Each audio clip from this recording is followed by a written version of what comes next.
monde et en Afrique. Les musiciens na biso babosani musala na bango. Babosani o babeni baza ba artiste on a nini. On a informer population, pour la population à travers banzembo na bango. Mais bango bazui ba intérêt personnel et privé na bango, ba tiango liboso, ba bosani population za ko supporter bango. Population za ko pesa bango mbongo, za ko ozana bango à tout moment, ba bosani bango, ba sepeli ko zana bato ba za ko nyoko la population. Mais mutu moko za na kanda pour un musicien té. Pour les musiciens, ils ont le rôle de musiciens. Ils ont sa population. Message nini pour la bango. Message nini aux musiciens, aux artistes, pour la batunaye, pour prendre conscience. Il y a prendre conscience et à venir à l'objet. Mais il y a des musiques à Tobina, Tomé, la Massanga, Tobini et Sidi. Musique, ils allaient malobéza pour le Makuna, il faut y écouler. Pour y avoir la musique. Mais pour le moment, la musique pour le moment, ils ont l'éducation d'apporter, ils ont un message, il y a ma capacité pour l'avenir de la musique. Le Congo promo de Faté, Bolanda Congo promo pour les la vérité. Avec Congo promo, it's not the same. C'est pas pareil. Check. Descartes Construction et yeah! Fini l'inquiétude pour la réalisation de vos constructions de rêves en RDC au prix imbattable.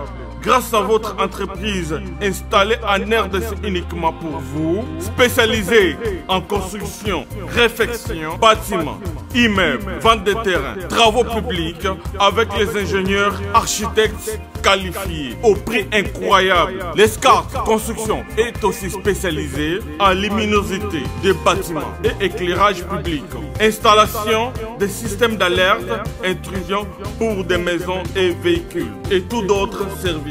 Nous acceptons aussi les paiements par tranche au prix incroyable. Pas d'hésitation avec Descartes Construction. Vous ne serez jamais déçus. Pour tout contact, notre email est descartesconstruction@gmail.com. Notre numéro de contact plus 447 93 92 82 813 et appelez-nous pour Kinshasa plus 243 89 91 56 86 2. Descartes Construction à Tozana Mbongo Moké, opération Tongana RDC. L'agence d'export et d'import Michulu Atlantic Shipping et yé bana ya Canada, bana ya USA, bomi tungisa lisusu. Pour tous vos achats et ventes de voitures, pièces de rechange et les accessoires possibles. Na koti na ba koli na bino na Kinshasa, bomi tungisa penza te. Please, bakoya koza koli tinanda. Pour tout contact, benga Michel Lukadi. Plus 1 508 371 60 43 USA na Canada. Pour la Kinshasa, benga na plus 243 89 551 30 38. Michulu Atlantic Shipping. Yaboye. Bazuwapi. Raph Ngindou, félicitations pour la promotion, c'est la pour l'artiste. Que Dieu te bénisse. À connaît pas demander, il n'y a rien en face. Congo promo Raph Ngindou nde naninga mabete Congo promo Raph Ngindou aza mutu aza na mbongo boga aza na bakara danger donc ya mutanzala te. En tout cas félicitations, merci Sito Oumela. Raph Ngindou, le présentateur la force créative Congo promo Borotos à la force militaire na Congo promo. Et faites comme moi, allez voir Congo promo tv5.com. Donc au nom de Jésus-Christ nous bénissons le Congo promo. Avec Raph Ngindou, Congo promo ne tombera jamais. Piccolo Congo promo nde. Ouais, balobi Raph Ngindou. Congo promo toujours, grande puissance. Come on. Congo promo qui torcos net na film. Congo promo babunda na nango. Raph Ngindou. Congo promo. What a plus, what a boss. Mbote balanzi ya émission News International. News International azana kaka pona koyela rabino ba information ya ba nouveauté ndenge kaka bosenga rabiso à chaque fois. sans vous mentir et puis sans même Kobomba que International News est vraiment côté dans ma casse. Na sous l'ombre, il y a boss Nangai Raf Ngindu. Je salue mon boss Raf Ngindu, il y a Congo Promo. Congo Promo nde makam. Donc quand on dit senga biso ba nouveauté les loto na katia mabele il y a esika ya ba combattant na biso na Belleville. To yambi moko ya ba combattant na biso na ko présenter été. Il m'a se présenter pour et ça un peu clair dans cette émission Nabiso. Bonsoir papa. So ko se présenter dans cette émission Nabiso. Je salue tout le monde et tous les combattants dans le monde entier. Pino Moko Bolandi Aza sur le terrain, on a tout ça une question et belé à poser sur émission Nabiso. Thème ya émission Nabiso ezali vie à combattant. Il y a le monde entier mobimba. Vie à combattant eza nini. Combattant azolinga azala nani, combattant azanani, combattant asalaka nini. Pourquoi combattant a ses baza azala combattant? Comme aza mieux placé, ba question eza yangai, ba réponse eza yaye. Kaka ndenge bosseng rabiso à chaque fois que tous on a besoin boyamba moto tel, pour ça besoin eza qui vraiment facilité poto yambae. Mais Dieu a fait grâce, na moni kaka aiko accepter invitation nanga, donc je lui remercie d'abord, merci beaucoup papa parce que c'était pas vraiment facile. Nazana ba question oyo e outil vraiment musika pe ba question eza de partout ya ebele. Tozana ndeko di do chatou à partir ya Congo. A tuningai na tuna papa na biso combattant. Alobi bit ya combattant ezaka nini. Combattant avant daka ndenge nini alali ala mukamba moko abike non na komi combattant. Na ebité combattant azaka na armée to combattant azana kati ya parti moko boye oyo nanga na bango toujours comprendre so ko éclaircir biso. OK, merci pour la parole. Combattant est un parti politique de mon côté, est un parti pris de mon côté. Le combattant de la révolution, le combattant de la liberté, nous sommes les combattants où nous avons de la Mabele na biso. Pour la kotala où ils ont volé kalambo na biso, na vie tous vivre le Libanda, ils ont différents makasi. Ne yango tous avons kotala bande na biso, ba maman, ba papa na biso, ba zako za maltraité. Na soit déjà gouvernement na biso, le gouvernement aux occupations. Où ils allaient ko sala pour maltraiter ba congolais, où bazali ba kolombo. Les alliés mouvements combattants des mouvements moko spirituel au colo à salir pour être pour la libération du Congo. Mais les combattants bazali bato moko ezate que non bazali parti politique sont ngolo de pakala. Ça ko tinda bango ba télé na mabele na bango ezali ndenge. OK, papa dit j'espère que Olandi réponse na yo o papa na biso apesi biso na kati émission na biso. Mon boss Raf Ngindu ya Congo Promo nde makam. Donc, car à chaque fois que Batubazo comprend tes combattants à Zanan. Donc, tu as mieux placé na combattant au Tobinga na Kata Captain Katakata. Donc, Aza reconnu na Kata Captain parmi les combattants au Bazo défendre le statut na Bango. Sans plus tarder, tu as une question à frère Nabiso, Eric Boulaye était. Il y a Tony Boy. Abi, ba élection et zo comme bientôt. Tout cas, il y a quelques mois, l'élection à décembre et à vie à combattre les sur l'élection. Bino pe bozaka na moi président na bino o bobongisa OK s'occuper que comme qu'il y a une élection à côté à qui de proposer candidature à la présidence ou comment. Est-ce qu'ils ont une élection dans le Congo? Babi bientôt dans 3 mois. Élection dans le Congo. Ils ont des distractions au sein de il n'y a pas des élections parce que ils ont des élections fatales. Oyo bazako sala élection c'est salama déjà kala. La machine à voter na bango tout simplement la formalité à PAM mais l'élection c'est salima où ils ont élection le peuple congolais doit prendre conscience pour botama congolais pour la ligne nzamba kila au congolais pour na hasard ou bien pour na besoin élection exacte papa na biso lobi élection exacte mais nangai Nabino tu ebi que l'élection ça dans 3 mois pour vous dire que combattant peut azalaka na makamne oyo ayebaka oyo biso batu oyo toza simple to yebi vraiment te mon boss vraiment a ba problème na moni ba problème ezoko m'assurer notre papa dit que non élection exacte mais tandis que selon culture na biso na régime na biso tu ebi que élection ça dans 3 mois mais il y a le bien élection exacte ba machine wana azo trace yangote papa nangai oui, il y a une question oyo Guy Eboko Makole, je le salue. Il y a Tony Boy. devis na bino ezalaka nini eza kaka ke kokende kaka koyebake non musicien oyo akoya mboko te star oyo akokoma awa te tout ça ntango bino bozokoboya bamusicien na biso babeta to baartiste comédien na biso bajouer devis na bino ezalaka nini boza mpe na bamusicien na bino oyo boformaka na kati ya monde na bino ya bacombattant oyo bozoprépare que soki boétouffe bamusicien na biso congolais babeta à l'international te bino bokocréer baoyo ya bino bando kobeta na cadre qui je ne sais pas culture na biso musique congolaise ezali musique moko ezali malamu na JB Service, il y a José Baïla. Oui, bonjour papa. Allez, comment t'as réussi? Landanga na biwalo. Ngane mukolo agence José Baïla. Agence César basée na Rennes. Tous les voyages ceux qui biloko comme ngamo na yaka pona kabula biloko ba dérive za les belete quoi. José Baïla, JB Service, Europe Mobimba, atie biloko pa na yo. S'il vous plaît papa, biso awa na JB Service avant que soit colis na yo, il faut qu'on vérifie ce qui biloko on est commis très bien. Ah, mundo mukirite. Soda pour nous t'attirer collier. Ba refoulé yo et puis collier on a déjà signé JB Service. Ba les support on est sur le loc. Et ça on va dire ça simple. Station Saint-Thérèse na sima nango okomona JB Service. Zerana. Quelle a mené passer carte mémoire. Oui Zika. Hugues la coiffe Ikote. Et enfin, je suis arrivé. Salon Hugues la coiffe Ikote.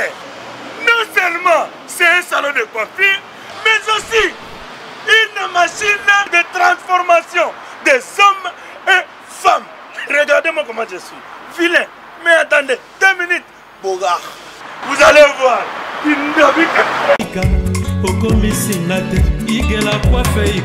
Hugues la coiffe Ikote, votre salon de coiffure mixte afro-européen situé sur la Nationale 3 au 174 avenue Aristide Briand, les pavillons sous bois. Pour plus de précisions, veuillez nous contacter au 01 41 55 00 00 ou encore sur notre site huguelacoiffeikote.com. Nous sommes ouverts tous les jours de 8h à 20h, même les jours fériés. Hugues la coiffe Ikote, l'homme qui coiffe la ville. Hugues la coiffe Ikote, le salon de coiffure mixte afro-européenne de proximité. Au 174 avenue Aristide Briand, les pavillons sous bois sur la Nationale 3. Un seul numéro, 01 41 55 00 00. La beauté de votre chevelure chez votre frère. Hugues la coiffe Ikote, même père, même mère. Chikicha, chikicha, cha cha. La beauté peut tout changer. Salon Hugues la coiffe Ikote. Quelle beauté! Sexy pour les femmes, dindindi pour les hommes. Dans le monde et en Afrique, les musiciens na biso babosani musala na bango, babosani o babini baza ba artiste pona nini, pona ko informer population, ko yebisa population à travers banzembo na bango. Mais bango bazui ba intérêt personnel et privé na bango, ba tiango liboso. Babosani population za ko supporter bango, population za ko pesa bango mbongo za ko ozana bango en tout moment babosani bango ba sepeli ko zana bato ba za ko nyoko la population. Mais mutu moko za na kanda ko musicien te problème na biso ezali ba musicien bazongi la rôle na bango ya ba musicien baye ba pesa population message nini pour na mabele na bango, message nini ko musicien to artiste o ya ko pesa na batunaye pour prendre conscience ya mabele na bango prendre conscience ya venir ya lobi mais ça que musique to bina to mela masanga to bini esili musique ezali malobeza ko makuna il faut yekola po yo ka no bazolo ba la musique wana mais pour le moment musique na biso pour le moment ezana na éducation na portée ezali pe na message moko ya makasi te pour na avenir ya boka na biso te. Papa, Mimi de qui j'abronne, je le salis. Mimi de qui j'abronne, moi c'est à peine à partir à Allemagne, yé à lobby boy.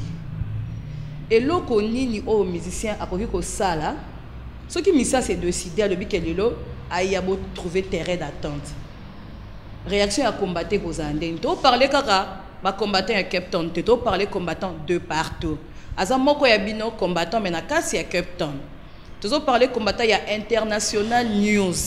Il y a Monde Makam. Donc, News International, tout le monde News International, moi, mon boss que je salue à chaque fois, 1000 fois de respect. Raf Ngindou, Mobile, il y a Pembe.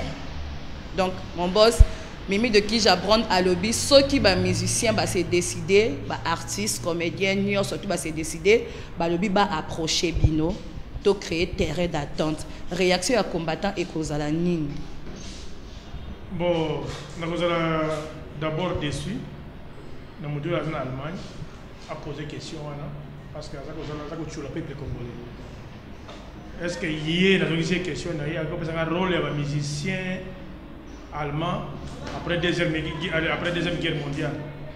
Est-ce qu'il y a un rôle de musicien français après la Révolution française? Nous sommes en Bassala. Ce qui a fait une réponse à la comment il y a le peuple congolais, parce qu'il y a des peuple au Bazali na Congo na biso, souffrir de Boutoum. Ce qui est, vous avez la vie à Libanda.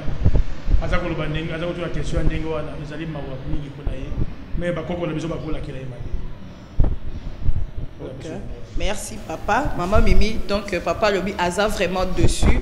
Pour la question parce que il est vraiment azotras makambo anate azotras angote mais eza émission aza libre il y a ko exprimer aux hommes que même le gneza il y a na tristesse mo azo apparaître awa ezo ça vraiment mon boss vraiment mon que les combattants ont toujours baza toujours na blessure intérieure oyo et dérangera bango na vie il y a longtemps tozo kende toujours mon boss le pasteur Franck. Le pasteur Franck Congo a tourné, combattant paix à raisonner que un jour, à Zonganamboka, à Kende converser, dès que tu as Libana, tu as Libana Namboka, nous sommes allés au Luka. Est-ce que combattant c'est décidé un jour à Zonganamboka, à Kende converser dans le business, comme même dans la mini-société, ils ont boté Mike, bas support, bas sangana, pour bailler, bas même pour na Luka, dose, il y a chômage dans le Congo, parce que le Congo, ils ont traîné beaucoup plus dans la cabine. Tu vas en Afrique, si tout le monde a un téléphone public ou un télécran, non. Mais dans le Congo, moi, on a venu 5 à 6, 10 cabines. Est-ce que les combattants ont visionné qu'un jour, ils ont un mboka pour acquérir quand même pour ça la business société moro boyate à minimum société à moi miké pour diminuer dose de chômage dans le Congo. Parce que le rôle de pasteur dans la société est anine. Pasteur congolais a doté à la auction, n'a voyagé à Poto. Est-ce que le pasteur a côté à peuple congolais mabé est-ce que le pasteur a apprendre le peuple congolais et là il voit ça la pointe pour voir l'obé de la malam pour être batté à la sala pour des parce que tout congolais s'appelle un israélite mais tu bien un israélite pourquoi un israélite mutu oyo a pour respecter parole en Zambie ma belle nzamba pesa ya kotika ata 2 cm.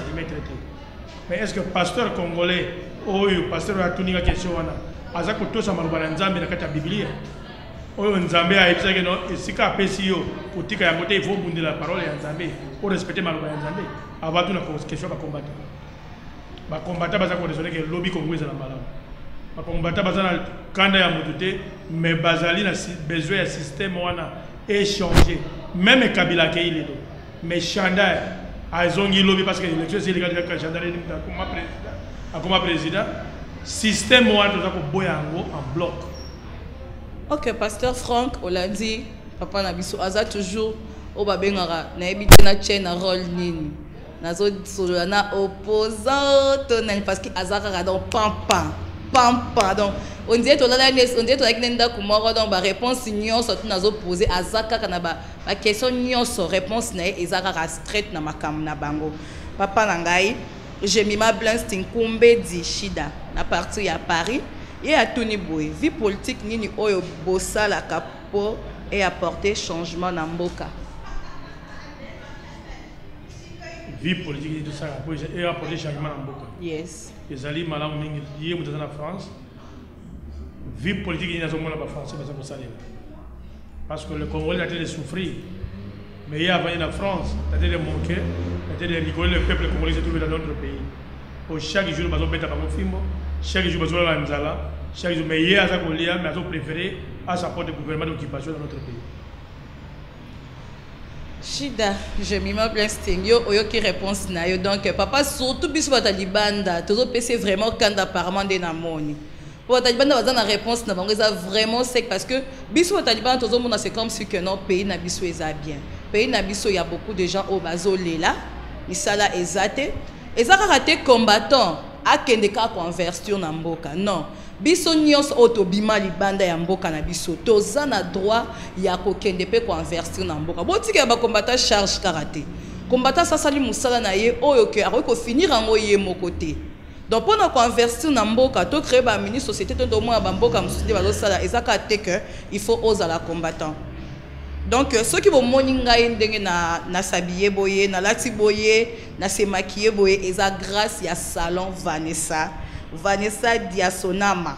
Donc, aza juste na station ya Pérou ana. Donc, so comme na Pérou, au Tunis salon Hector. Grâce à Vanessa Diasonama, ndeto telemi boy. Là, tu as papa aza pembeni. Bonsoir papa. Bonsoir maman journaliste.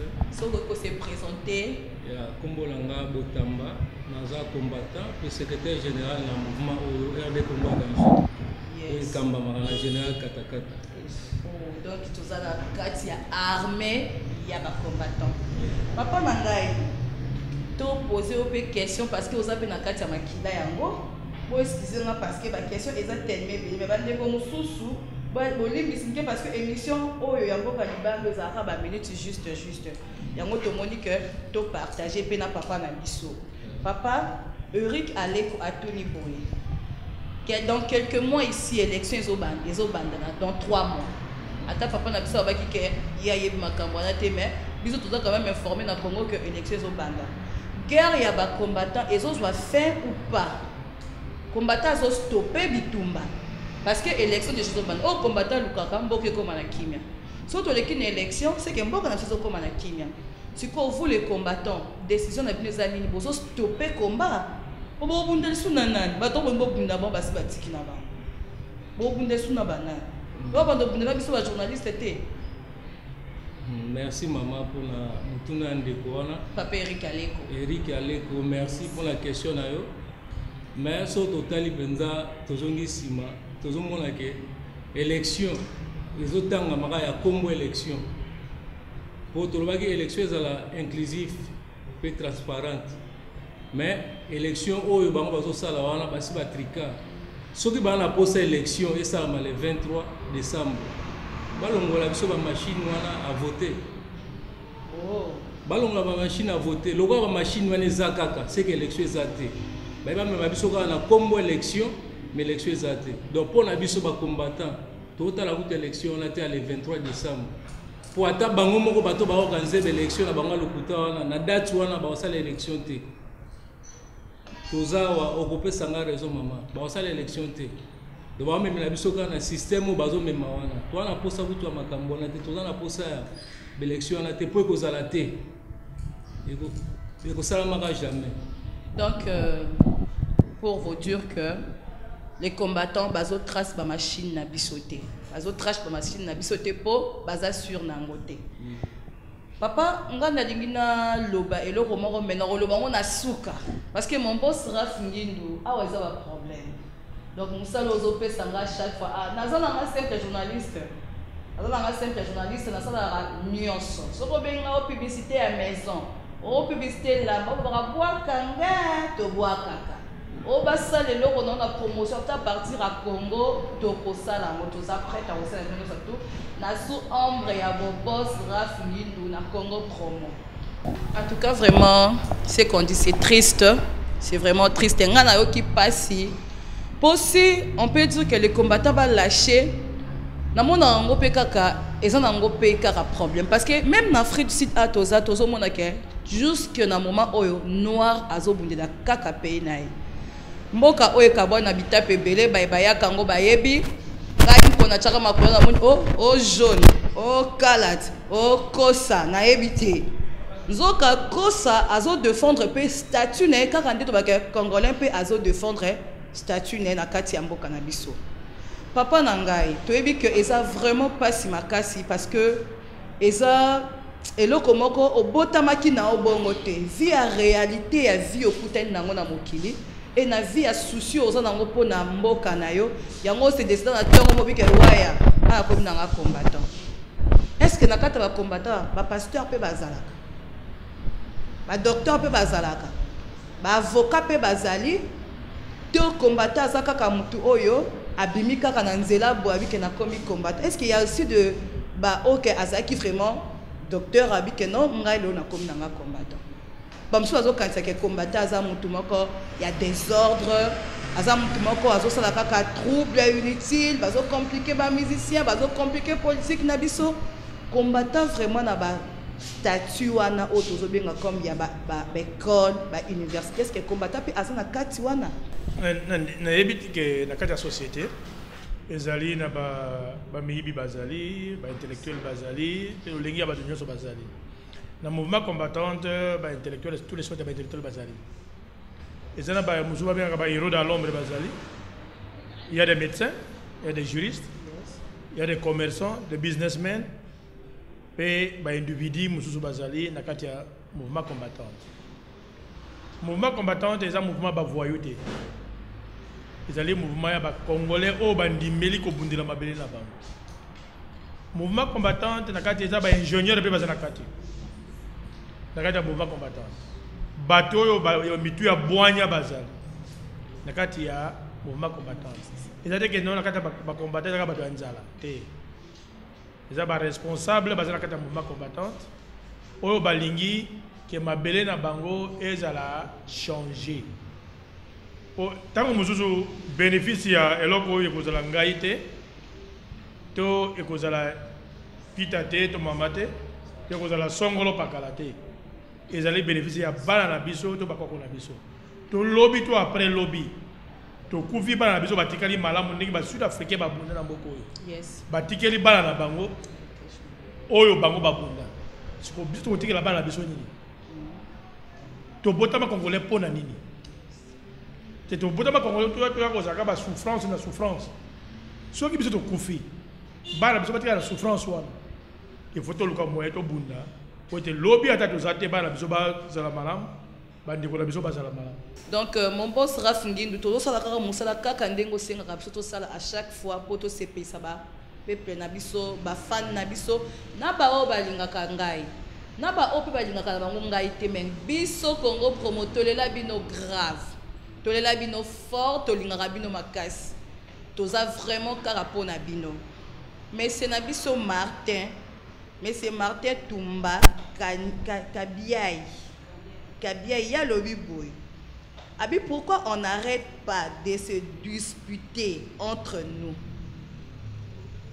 Congolais combattants aza awa pona peuple congolais mais ya tuni pourquoi makambo oyo entre les Congolais et aussi la tête aux autres discuter à chaque fois Congolais entre Congolais bazo bomana Congolais entre Congolais bitumbezo silate ba rancune ba guerre d'esprit tandis que tozo mona ba communauté ya ba Nigeria bango moko ba sud-africain bango moko ba camerounais bazo vivre différent que biso mais biso moko na kati ya mboka à l'étranger tozo yo kanate et qu'aussi la combattant azopé sa conseil nini sur les Congolais à l'étranger ngana yebaka ke Congolais aza mutu moko ya alingaka ndekona Congolais mais toye na mboka ba to comme comment na ba réalité mususu Congolais alingi ndekona Congolais te Congolais alingi ndekona Congolais évoluer te même vous les combattants on vous critique aussi kake pas ba Congolais yo zopé sa conseil nini to zoloba likamu nous opé sa tolini sur biso ba Congolais. Qu'est-ce qu'on devait faire pour te comme uni comme le Nigeria, Mboko et Belé, à l'étranger? On a participé à la réunion avec les Nigériens, les Somaliens et consorts. namona ba Somalien baza tomona ba Somalien baza ini mais baza na 3 groupes et sorte ba Somalien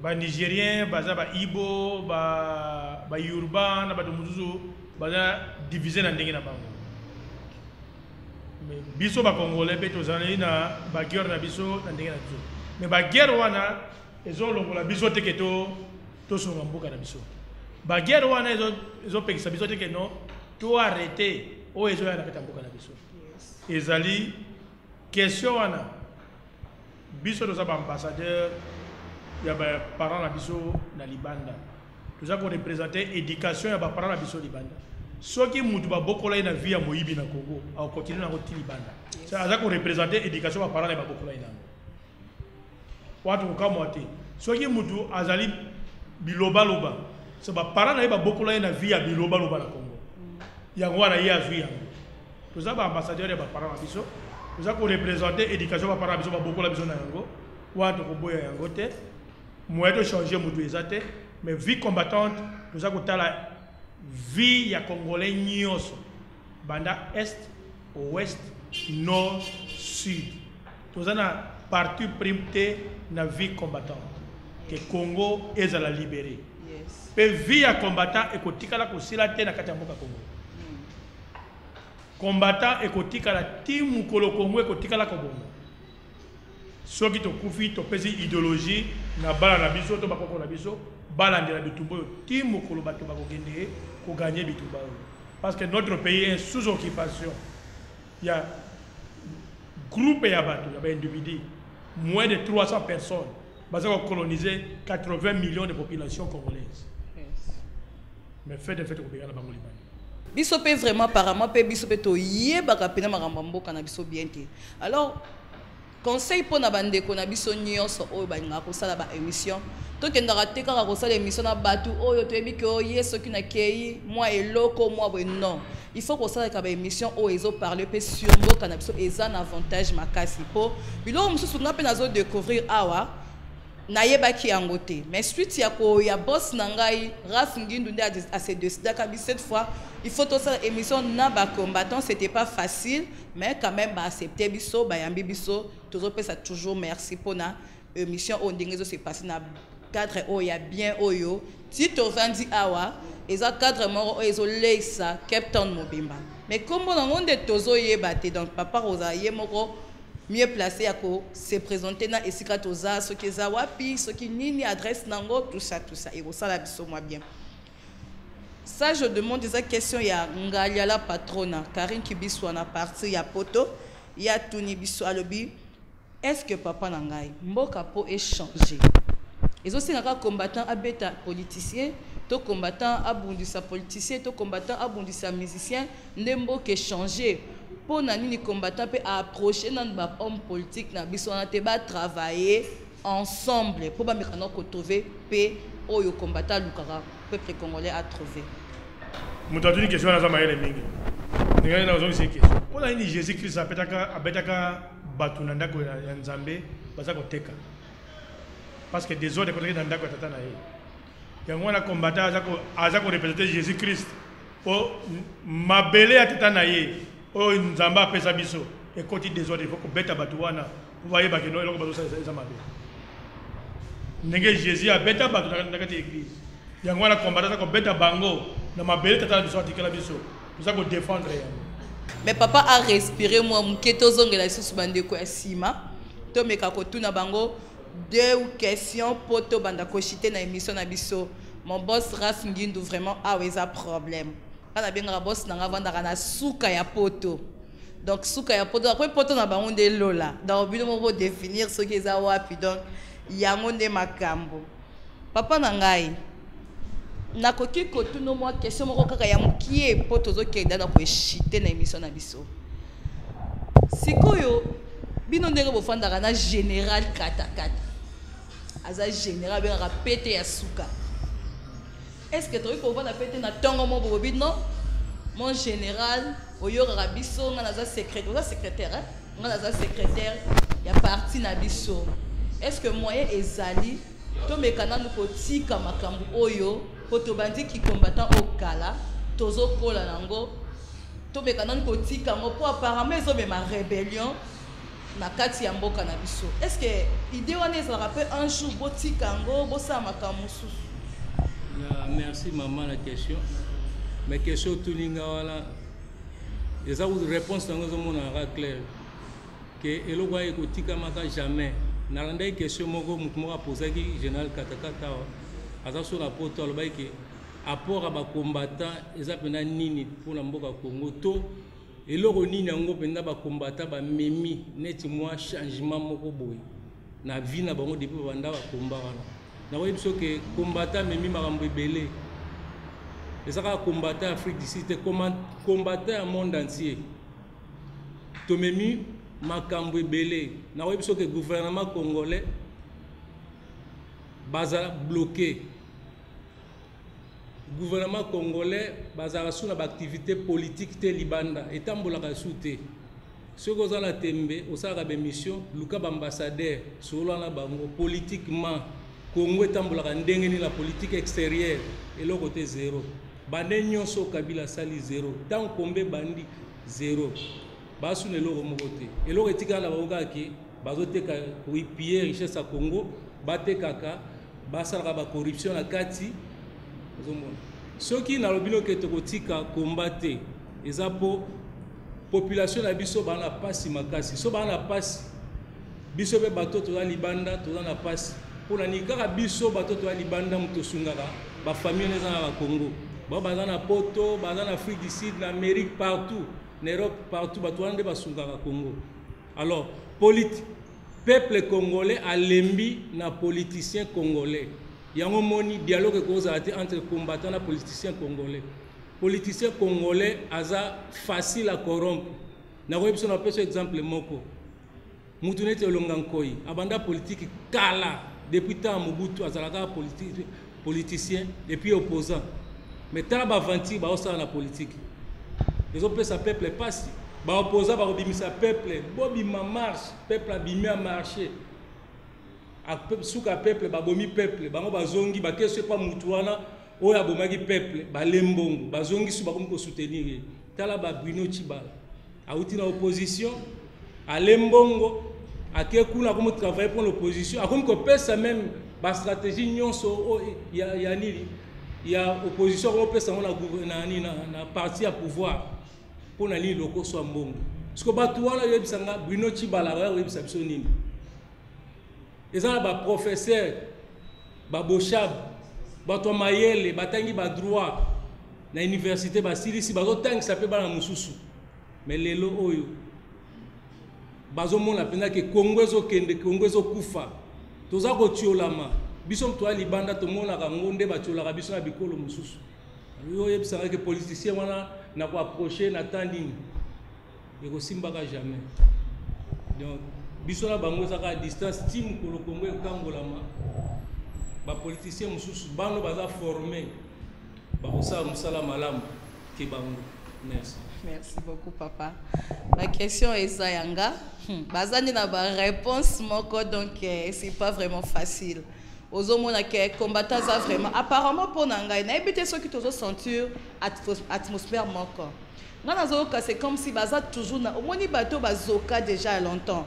Au monde que bala toujours kolobana pas si on dirait vraiment ça pas si makasi na mutema na bango mais na yebite papa na biso général et tous bien général Katakata pour ayamba biso c'était pas facile mais on lui remercie toujours parce que eza musa na biso o photo pesara toujours ba téléspectateur na biso papa émission c'est comme une nako chité toujours chité na ko mot de la fin na yo pona décision na yo ezani décision finale ya combattant ezani vis-à-vis au politique vis-à-vis na ba artiste na biso combattant mon côté est contre musicien combattant mon côté est contre mutu songolo paka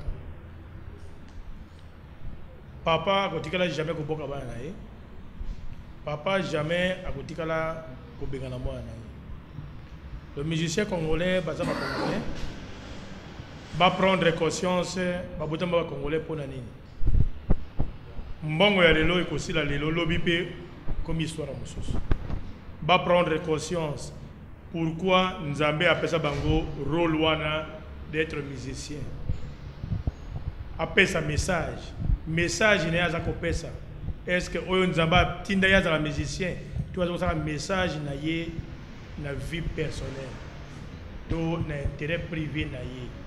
Si ko batu oyo baza ko pesa mbongo. Batu oyo baza ko binisa. Batu oyo baza ko yembela. Atikeli bango nzela nini. Na bandeko baza libanda. Naza ko loba naza ko tuna bango boye. Parce que bango baleki batu tout baza na Congo mbongo. Pour pas bima libanda.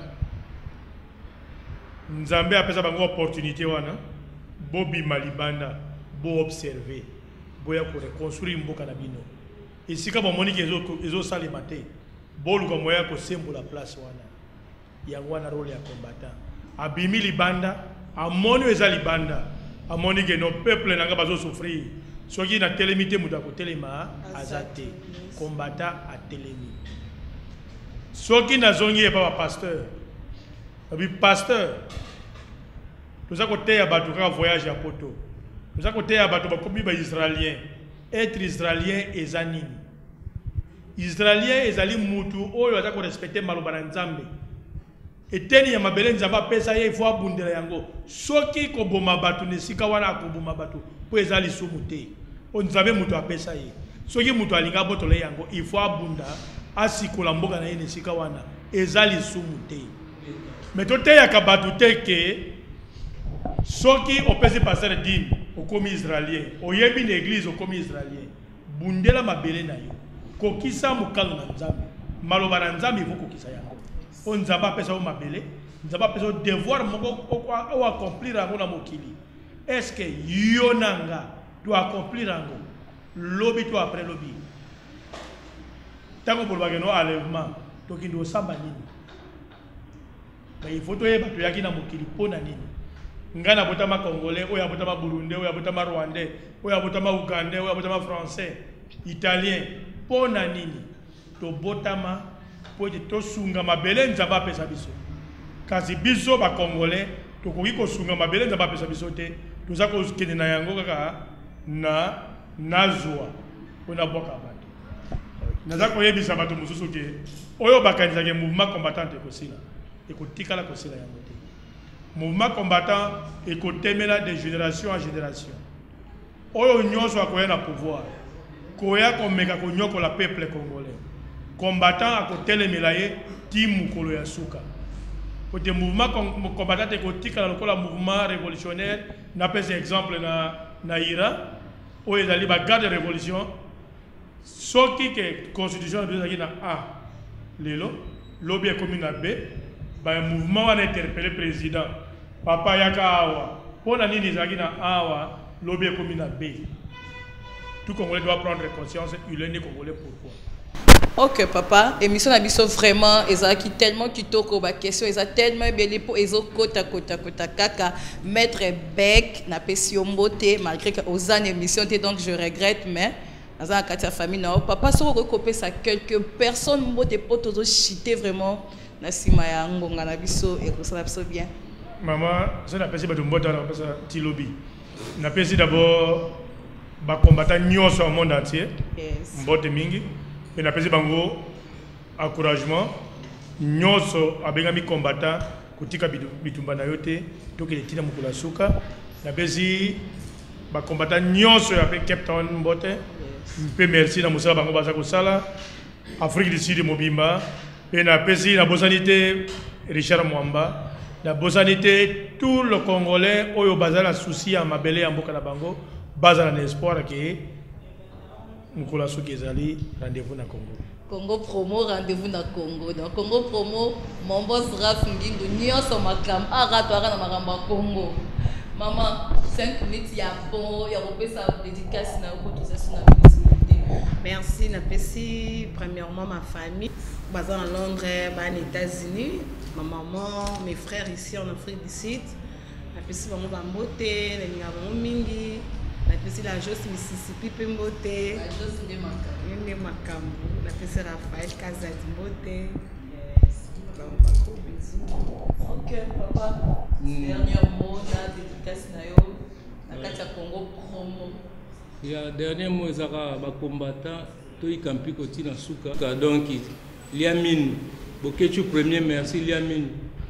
Odombo boliamine côté bozakuna tokomi na suka. A pe na Cape Town vraiment ba combattant nyonso. Nyamakanza liamine tina suka.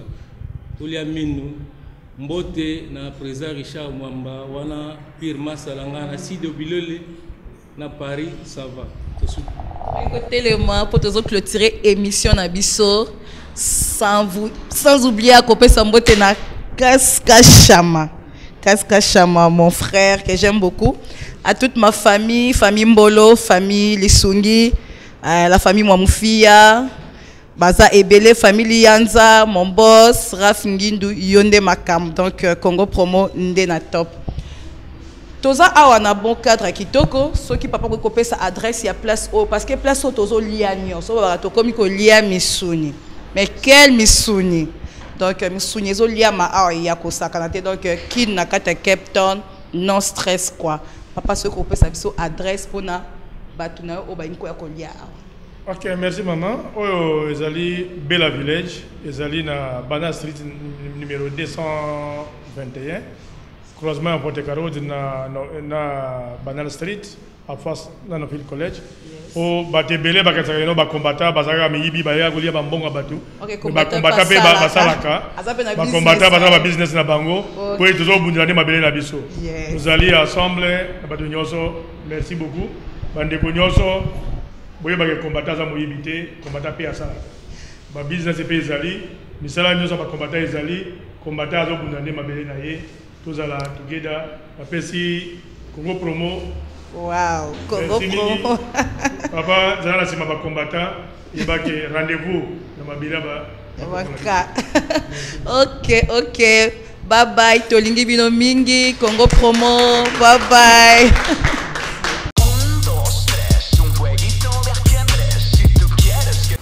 Bonjour à tous. Vous êtes sur Congo Promo. Si vous aimez plus de vidéos, cliquez le bouton en bas, abonnez-vous à masse. Moi, Bérodès, je me suis déjà abonné. Il reste que vous.